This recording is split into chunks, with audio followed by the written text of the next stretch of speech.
सभी पत्रकार यहाँ जो शंभू बॉर्डर पर खड़े हैं सभी का धन्यवाद करते हैं। और आज आप देख रहे हैं हमने अपनी ओर से भरसक प्रयास किया, जतन की वार्ता का हमें न्योता मिला, हम उस वार्ता में गए। हमने हाथ बांध के केंद्र सरकार को ये निवेदन किया कि आप हमारे साथ बैठकर हमारे मसलों का हल कीजिए। अब सभी मांगों के ऊपर एक एक मांग के ऊपर चर्चा हो चुकी है। अब तो निर्णय लेने का समय है। अगर केंद्र सरकार का हेड ऑफ स्टेट आगे आए और वो कहे कि हम एमएसपी गारंटी कानून बनाने के लिए तैयार हैं, ठीक है, आगे इससे आगे बढ़ा जा सकता है और स्थिति को शांत किया जा सकता है। जो हमें नजर आ रहा है, यहाँ एक एक माँ का एक एक बेटा है। हम अपनी ओर से बिल्कुल पीसफुली रहेंगे, पर जो हमने देखा कि केंद्र अर्धसैनिक फोर्सों के द्वारा किसान और मजदूर की आज खून की होली खेलेगा। हम कहते हैं आपका दायित्व बनता है, हमने भी प्रधानमंत्री बनाने के लिए वोट डाली होगी, दी होगी। ये देश सभी का है, प्रधानमंत्री सभी के हैं। उनको आगे आके परिस्थितियों को संभालना चाहिए और हमारी मांगे मान लेनी चाहिए। 1.5-2 लाख करोड़ रुपया ज्यादा बड़ी रकम नहीं है। इसके ऊपर 60% किसान निर्भर कर रहे हैं। खेत मजदूर जोड़ लें तो देश की 80% आबादी बनती है। तो हमारी पूरा प्रयास है कि पीसफुली रहेंगे, अथवा अगर केंद्र को ऐसा लगता है अभी मांग मानने में कोई उसे दुचित्ती आ रही है, तो हम कहते हैं प्रधानमंत्री जी, संविधान की रक्षा करना आपका दायित्व है। आप संविधान की रक्षा कीजिए। हमें पीसफुली प्रोटेस्ट करने के लिए ये नाका खोल के दिल्ली जाने का इजाजत दे दीजिए। ये संविधान है क्या देश के किसान मजदूर का? इससे गतिरोध खत्म हो जाएगा। और आगे भी हमारे जवान हैं, इधर किसान है, वो भी हमारे परिवारों से है, हम भी अपने हैं।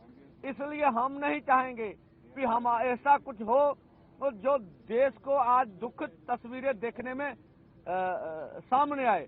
और हम अपनी ओर से कोई प्रहार नहीं करेंगे, पीसफुली रहेंगे। अब केंद्र के पाले में कि वो आने वाले समय में क्या फैसला करते हैं। देखिए, जैसे साहब ने बताया कि हमारी मंशा किसी तरह का भी अशांति पैदा करना हमारा निशाना नहीं है, ना कोई हमारी इसके ऊपर कोई ऐसी इशू है कि हम तो ऐसा किए बगैर रह नहीं सकते। लेकिन बात ये है कि हमने दिल्ली जाने का प्रोग्राम बनाया, ये आज से नहीं बना। ये 7 नवंबर की हमने कॉल दे रखी है। 7 नवंबर से लेकर अगर आज सरकार ये कहे कि समय कम है हमारे पास, तो मुझे लग रहा है सरकार की ये टाल मटोल की नीति है। सरकार को ऐसा ना करते हुए देश के किसान मजदूर के पक्ष में फैसला लेना चाहिए। किसान देश का किसान है, देश के किसान ने देश को सेल्फ डिपेंड किया है, दिन रात मेहनतें की हैं। 7 लाख के करीब आज तक किसान सुसाइड कर चुका है। लेकिन ऐसे हालात में भी अगर सरकार किसान से बात करने की बजाय ऐसा प्रबंध करे कि किसानों को रोकने के लिए इतने इतने बड़े बैरिकेड्स लगाएं, तो ये उचित बात नहीं होती। हमारा निवेदन है कि हम शांतिपूर्वक ढंग से दिल्ली जाना चाह रहे हैं। सरकार कृपया हमें खुद ब खुद अपने वो बैरिकेड्स हटाते हुए दिल्ली जाने की अनुमति दे, वहां दिल्ली बैठने की व्यवस्था बना दे। हमें कोई दिक्कत नहीं है। लेकिन अगर फिर भी नहीं ये सरकार करना चाह रही, तो फिर हमारी मांगे हैं वो मान ले। हमारे देश के प्रधानमंत्री जी हैं, हमारी सरकार जो वहाँ दिल्ली में बैठकर बड़े बड़े फैसले लेती है हमारे आम देश, पूरे देश के लोगों के लिए, वो आज अपने किसानों के लिए एक बयान नहीं दे सकते कि भाई किसानों का हम ये मामला उनके फसलों की खरीदी का गारंटी का कानून बनाने के लिए तैयार हैं, बनाते हैं, तो किसान भी शांत रहे। हम शांत हैं, किसानों को शांत कहने की किसी की जरूरत नहीं है। किसान पहले से ही पूरी तरह शांत हैं।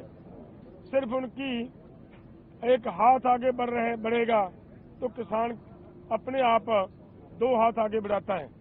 सो इसलिए मैं किसानों और नौजवानों को भी ये अपील करूंगा कि देखिए आज जिस तरह का माहौल है, सरकार जिस तरीके से अपनी जिद पे अड़ी हुई है, ऐसे हालात को बड़े दिमाग से, बड़ी समझदारी से हमें हैंडल करना होगा।